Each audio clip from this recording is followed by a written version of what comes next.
Welcome to Luca is a Billionaire, where the only thing I invest in is your answers. In this video, I will compare the Land Rover Defender versus the Range Rover for off-road capability. We'll explore what makes each vehicle a strong contender when leaving paved roads behind. Understanding their core strengths will help you decide which iconic SUV best suits your adventurous spirit. We'll look at key features and design philosophies that define their performance in challenging environments, from rocky trails to muddy paths. The Defender is truly built for extreme off-roading.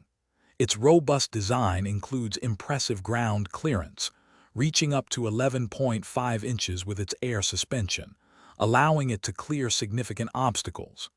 It also excels in water crossings, with a wading depth of up to 35.4 inches.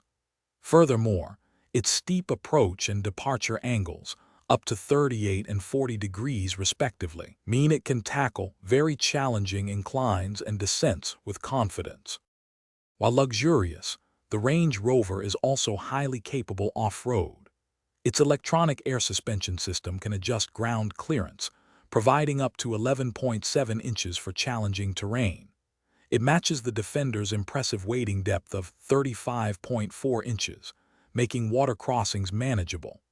The Advanced Terrain Response 2 system automatically adapts the vehicle's settings for different surfaces, ensuring a smooth yet confident ride across mud, snow, or rocks, blending comfort with serious capability. Ultimately, choosing between the Defender and Range Rover for off-road adventures depends on your priorities. The Defender is the purest choice, offering a more rugged, purpose-built experience with exceptional angles and robust construction. The Range Rover, however, delivers incredible off-road capability wrapped in unparalleled luxury and comfort, making it ideal for those who want to conquer trails without sacrificing refinement. Both are formidable, but one might just fit your personal adventure style better. Don't forget to check the description for a link to some great meal prep containers and other deals. Thanks for watching and please subscribe. It's the best investment you'll ever make.